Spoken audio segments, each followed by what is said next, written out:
In today's video, I'm going to show you how to get your students' silent, respectful attention within 2 seconds, no matter where you teach, what grade level you teach, or who shows up on your roster. And this is really, really important that you be able to do this if you want to be a really effective teacher. And the reason is because it is a pretty standard test of good control and good classroom management. So when an administrator comes by your classroom, and inevitably you have to make a transition and you ask for your students' attention and they stop whatever they're doing and look at you, it's really impressive. And that alone tells them that everything else in your classroom is going really well also. And so it's a test in this regard, but it's also a kind of a litmus test for you and your students. It ensures that they are on the right track and they are sharp and focused and on the ball for that day. And so you do need to expect it. Now, this part about it being done in 2 seconds is also really, really important because it's a challenge for students, a good challenge. I don't mean that it's a challenge that they have a difficulty doing it, because they don't. It's a challenge in that it's a fun challenge. It's something that they want to strive for.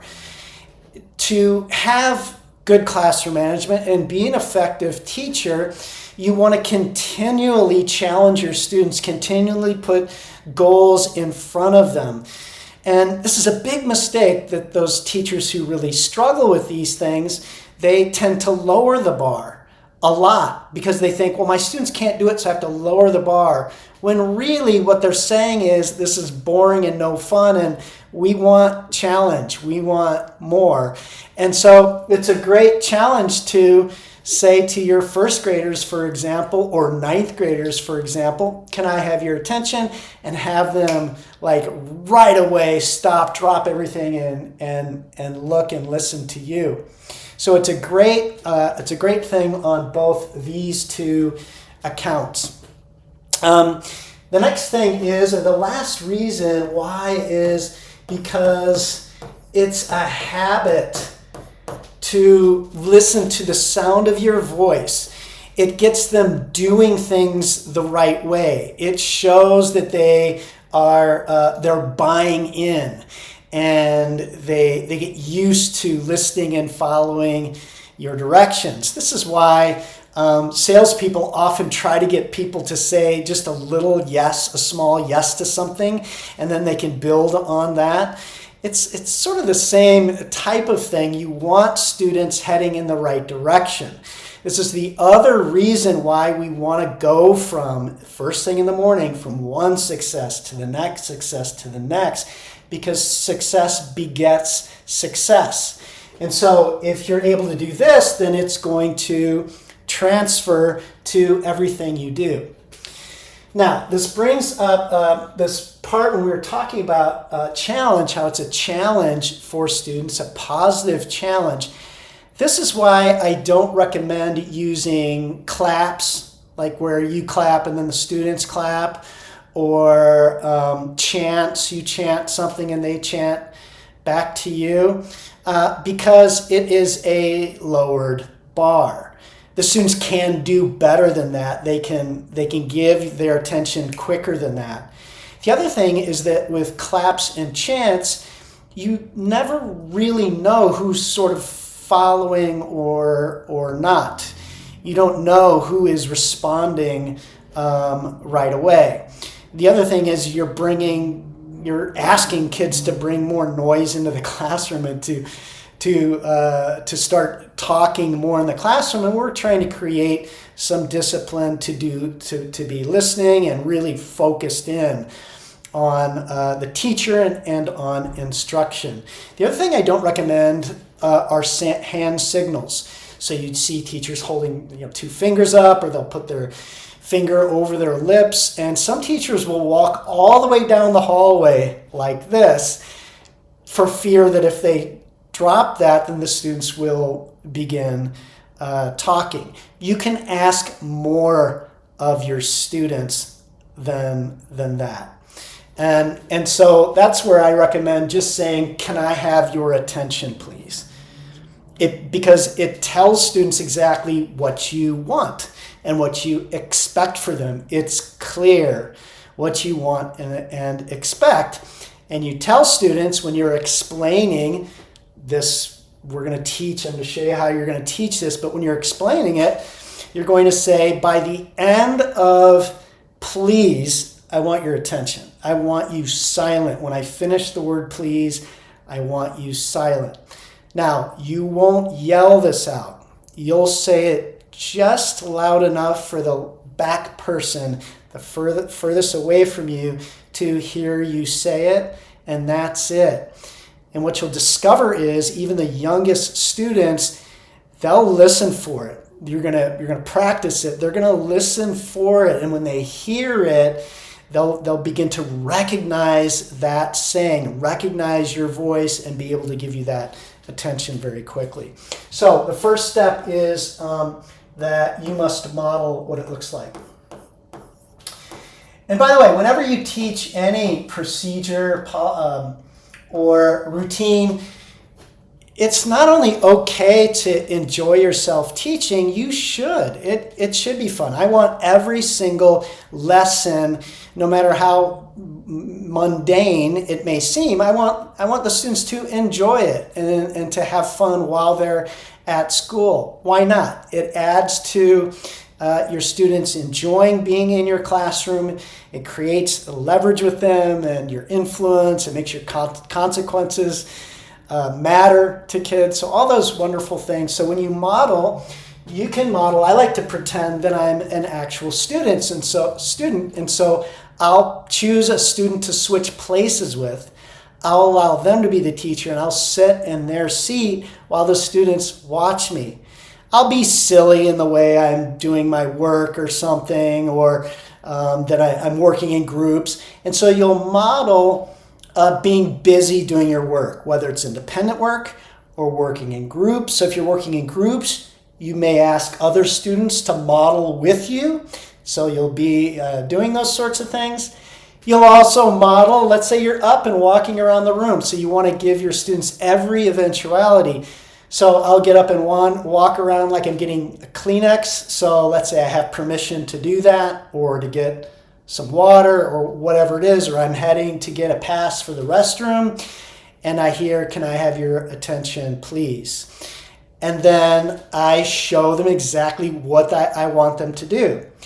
Now, the younger your students are, you can have them look at you in a more dramatic way. You can have them freeze or whatever it is, and you can have them make a face as they're looking at you. Any of those things are fun and perfectly okay. You don't have to do that, but you will model exactly what it is you want them to do. For me, it's simply stopping and turning and looking and waiting silently. I like to model things like very maturely. So I want my kindergartners to act as if they're in 3rd or 4th grade. And so they'll turn and go like this. Sometimes maybe I'll show them how to do this, and they'll watch me and they'll wait. And then I'll give them their instruction, say go, and we'll move on. Now, it's important that you repeat this every single time you need their attention, for every transition, whatever it is. You want to go through the same steps. You ask for their attention, you give them instruction, and you say go. And we'll talk about that go signal in a future video. But just know you want to use the exact same language. Can I have your attention, please? The next thing you're going to do is you're going to allow your students to practice. The best way to begin that practice is to solely focus on this strategy. So you're not going to have them like go back to work or anything, and then you'll say, can I have your attention, please? You want to do something where the focus is just on this. And we can also add a little bit of fun. So I'll tell students for the first round of practice, I'll say, Okay, turn to each other and say blah, blah, blah, blah, blah, blah, blah, blah. When you hear, can I have your attention, please? We're going to practice what I just showed you. So you'll let them do it for several seconds, 20, even 30 seconds. You'll say, can I have your attention, please? And then they'll give it to you, and then you praise them. You give them feedback. We're praising all new learning. I'll do it again, and I'll say, okay, now say murmur, murmur. And they'll do that. And I'll say, hey, hey, what do you say? Hey, hey, what do you say? And they'll do that. And then I'll tell them they can choose one. And then we may even, I may pick a topic if I'm teaching older students. I'll pick a topic that I'll give them a choice. You can discuss your favorite amusement park or your favorite sport or whatever, and discuss that with each other, and I'll ask for your attention. You always want to give students the opportunity to just say like murmur, murmur, if they like, because some kids are shy and you want them to be involved in something when they turn and look at you. You also want to practice like they're pretending they're doing independent work, so they're already silent, and you're teaching them how to put their pencil down, how to close their Chromebook or look up for their Chromebook. You decide how you want them to give you your attention. And so you're very specific with that. So you practice these things. And then after practicing, you want to do it for real. Use it ASAP pretty fast. So I would say within 10 minutes. So give them an activity to do, or teach this before you do some sort of independent practice or group work or whatever it is. Make sure you're ready for that.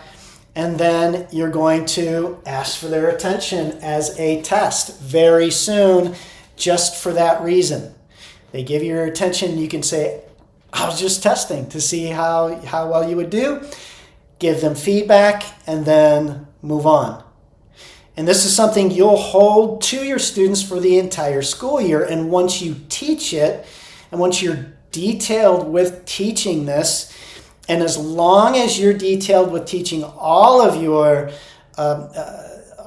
routines, as long as your expectations for everything remain high, and you're following your classroom management plan, doing all that sort of stuff, then this comes really, really good. You can say it any time you want. It can be as loud, the kids are doing science experiments or whatever, and let's say you forgot to give them some kind of key point. You can just say, can I have your attention, please? Like that. And they'll just boom and look at you. It's awesome. It's a great feeling as a teacher, and it shows you, again, that you have great control over your class. The last thing I wanted to mention is just a reminder, make sure you judge it every time. Judge it every single time. Now, if it is not within 2 seconds, let's say there are a few students that took an extra second and then they got silent. Just say, that was very good. However, by the end of please, I want your attention. You can do better.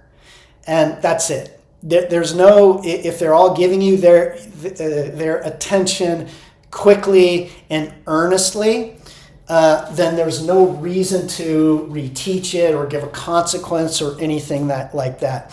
Which brings me to the final thing. A typical question would be, well, what happens if they don't give you their attention?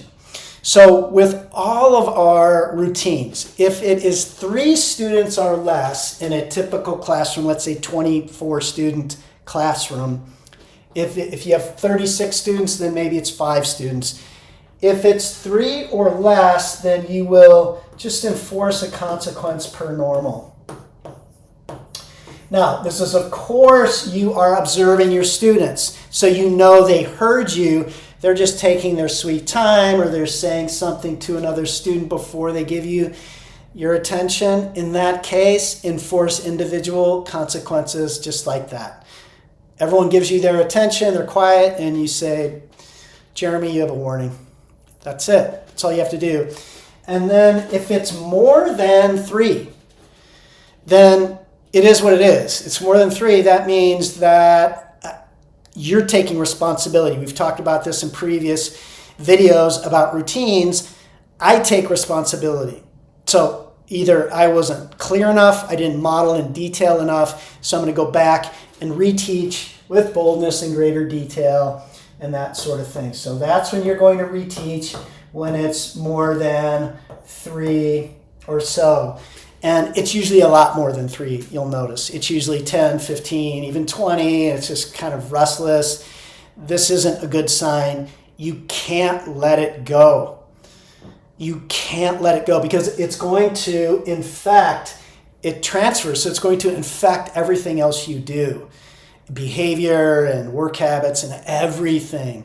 This is why we're going to go from one success to the next success to the next. This is the secret sauce. This is the really good stuff. So if it's more than that many, then you'll reteach and go from there. Anyway, please check this out. Try this out. I think it's a wonderful thing. And again, it's just going to affect so much of what you do. And let me know how it goes in the comment section. If you like this video, please give it a thumbs up and please please subscribe to the channel. I'd really appreciate it. Hope you're having a great week. See you next time.